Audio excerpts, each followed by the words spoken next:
Mga boss, magandang araw po sa inyong lahat. Naimbitahan ulit ako ni Sir Richard Bautista dito sa kanyang shop, dito sa Firebird Display Center, Bacoor, Cavite. Kasi napakarami niya ngayong bagong labas ng mga owner type jeep. So meron siya rito mga bagong display. At excited na rin ako makita yung mga bagong display na yun at kung magkano ang mga presyo. So mga gustong malaman kung magkano ang presyo ng mga owner type jeeps dito sa Firebird Display Center, tara, tanong tayo.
Ito, parang wala to nung nakaraan. Oh, bago. Mga bago na yan. Maramihan yan, bago na. Ilan na lang yung... Yung huling pinakita ko. Halos marami, bago na yan. Yung hammer na alam na ito. Yung orange. Mamaya papakita natin. 4K. Ganda nito, sir. Magkano to, sir? Pure stainless to, pati flooring ba? Hindi. Stainless ang body pero galvanized na yung flooring. Stainless na flooring. Stainless na rin. Magkano siya, sir?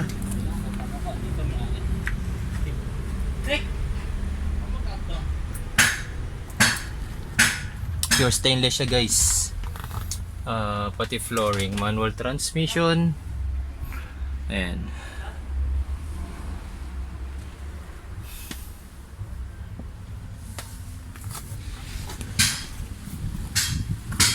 Meron pang 200 na rin ito. ano rito? 200,000, sir.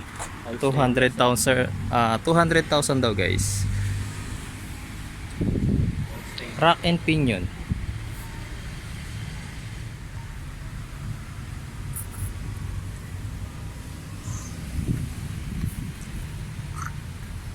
Yan, so expected, guys, mas malambot ng steering nito. Rack and pinion, power steering. Power steering niya, rack and pinion. 200,000, sir, ano? Itong ano, sir, parang maliit na jeep. Oo. Wala rin yan nung nakaraan, sir. Wala pa yan. Stainless din to, eh. Stainless yan. Pero diesel, sir, ano? 40R5. Magkano naman to, sir? 250. 250. 40R5. 4DR5. BTBC 40R5. 4DR5. Mga ilang seater yan, sir? Mga 4? 4 to 5 piece. Okay. So para siyang maliit na jeep. Stainless pati flooring. Pure stainless din yan, guys. Ang gano'ng isla. Tapos ito, parang maliit na Wrangler. Assemble type. Assemble niya parang. Aircon to, sir? Hindi po. Aircon na rin po. Ano ito makina na, sir? C240 yung makina nito eh. Ito ang C240.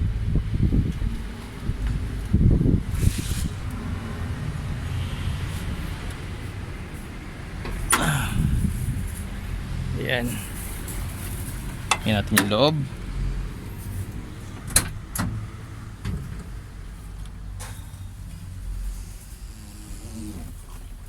Okay.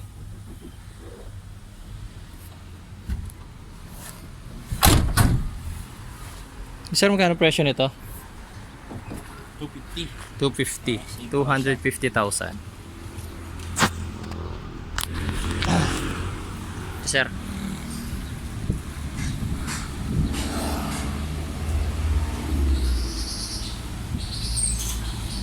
Sir, nandito na ba ito nung nakaraan? Wala pa. Ito parang puro bago na sila, sir, ano? Bago na lahat. Ito wala pa ito nung nakaraan. Lahat yan. Wala na yun. Ito, ang ganda, oh. Toyota 4K ang makina.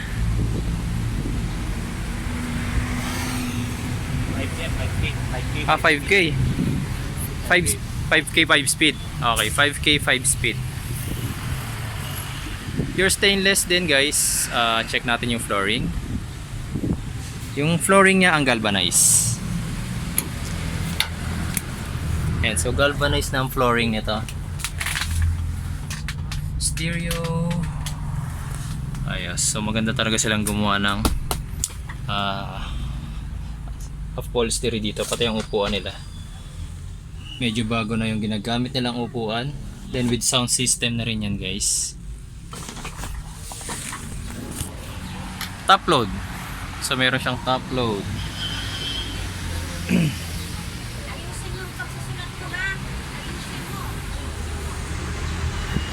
Ganito, sir, magkano siya, sir? 200,000, guys.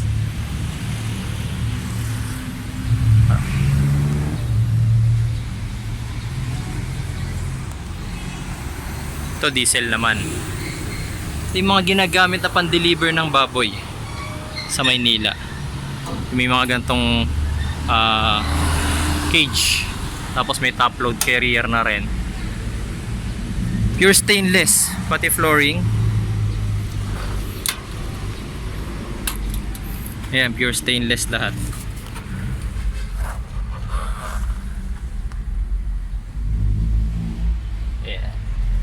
Kaso ito diesel sir. Sir. C240. C240. Ito sir, ang magkano sir? Magkano sir? 300,000. 300,000 naman to guys. C240 ang makina, pure stainless, pati flooring.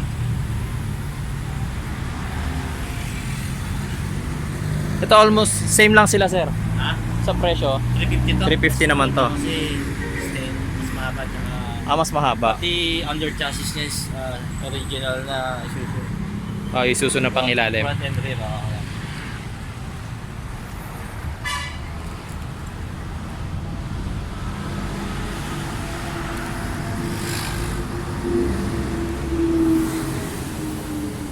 So pure stainless din to guys. Mas mahal nga lang ito dahil mas mahaba siya kumpara doon sa isa. Kahit itong likuran.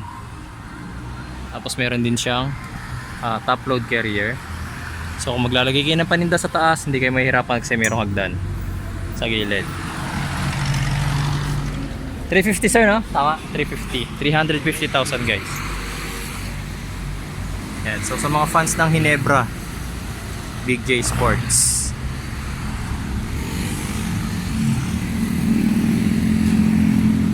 Ito isa sa pinakagilid sir. Ito isa sa pinakagilid, magkano siya? Galvanized. Ito semi-stainless. 250. 250. C240 rin. Ito guys, galvanized lang ang body niya. Galvanized din pati ang flooring, 250,000. Meron din siyang top load carrier. Ayan. Itong dalawa sa unahan mo sir, bago? Bago yan. Automatic yung nasa dulo sir. Ayan guys, sa mga naghahanap ng automatic na owner type Jeep, meron tayo dito kaso diesel. RF? Isuzu Gemini. Mac. Automatic transmission. Pero yung makina sir, Mazda. Isuzu? Yung Gemini. RF. RF nga to sir. RF na automatic. Yan. So sa mga naghahanap ng owner type Jeep na automatic guys, ito. Diesel, RF Mazda ang makina. Automatic transmission. Ayan. Automatic transmission. Ang interior. Ayan.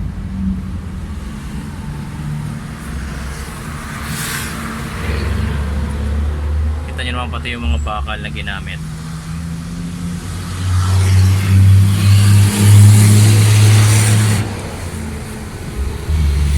Magkano naman sir para sa kanya? Magkano naman to sir? 180. 180,000 guys. Itong automatic transmission na owner type Jeep.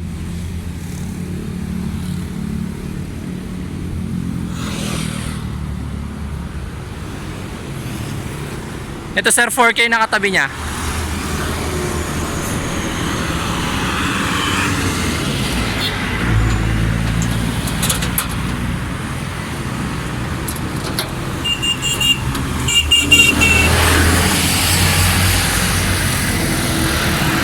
Sir, magkano naman siya? Magkano naman pa? Galvanized. Stainless, bali 110. 110,000. 110,000 naman tong isang to. Bali, ito na rin ba sir pinakamura mo ngayon? Blue. Bali 85. Kulay blue. Sabi ng best yung sir. Sabi. Ito. So yung pinakamurang owner type Jeep ni Sir Richard dito is itong isa, 85,000. Ito sir. Yan, so 85,000 yan. Makina is 3A. Toyota 3A ang makina.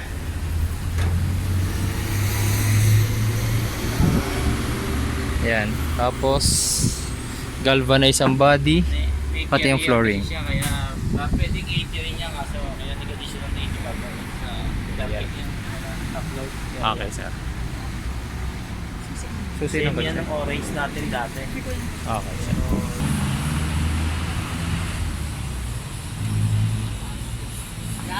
Binibenta rin ba yan, sir? Oo, aircon yan. Magkano yan, sir? 200 asking. 200,000. Aircon niya, puro stainless. Pati flooring. Pati bubong? Pati bubong.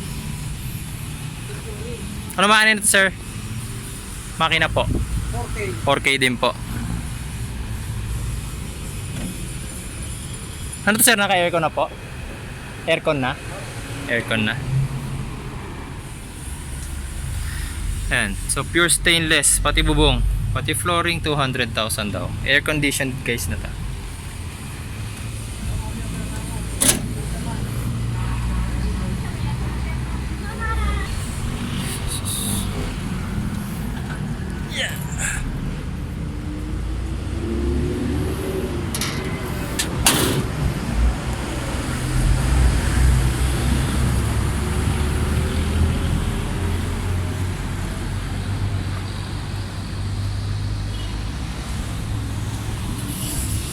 Yung RF Mazda na stainless na yan.